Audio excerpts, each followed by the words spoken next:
Nakapanayam namin ang dalawang suspect. Tahasang inamin ni Minardo sa harap ng kamera ang nagawang krimen. Hindi ko po talaga gawain po yun. Bali kasi may nag-offer sa akin ng medyo malaking halaga at parang nasilaw naman po ako sa pera. Bali sinundan ko na po siya.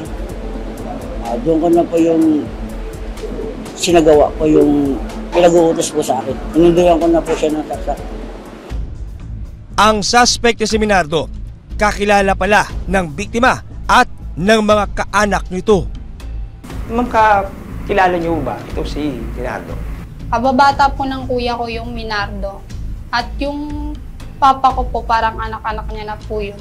Humingi po ako ng pasensya at kapatawaran sa kanila kung dumating po yung mga kamag-anak niya. Doon na po ako nagsisil. Talagang pinagsisiyan ko na po. At gabi-gabi rin po nagdarasal kay God na sana patawarin po nila ako sa aking nagawa. Idinadawit pa rin niya si Ara bilang mastermind. Pero mariing itinanggi ni Ara ang partisipasyon sa krimen. Kayo daw yung mastermind ng pagpatay doon sa biktima. Totoo ba daw? Wala pong katotohanan yung sinasabi niya sa akin kasi sa isang banda, hindi ko po siya kilala. Meron daw kasulatan na pinakita mo daw sa kanya na parang sinasanla yung property sa 500,000 pesos sa iyo. Totoo ba yun? Ay, no comment po ako dyan, sir.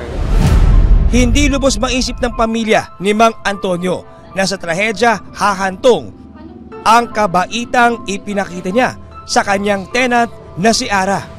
Sana pagbayaran niya na lahat, aminin niya yung kasalanan na ginawa niya. Hindi habang buhay mapapagtakpan niya yung kasalanan na ginawa niya. Lalabas at lalabas ang totoo. Hindi rin nila matanggap na isang kakilala ang walang awang papatay sa kanilang Lolo Antonio. Masakit po, nakakabigla. Nakakasama din po ng loob. Wala pong kapatawaran. Walang kalaban-laban yung lolo ko, ginawa nila ng gano'n. Tinapos nila yung buhay ng ganong kadali.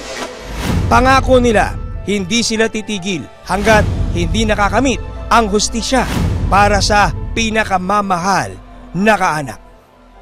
Lolo, kung saan ka man ngayon, makukuha natin yung hustisya.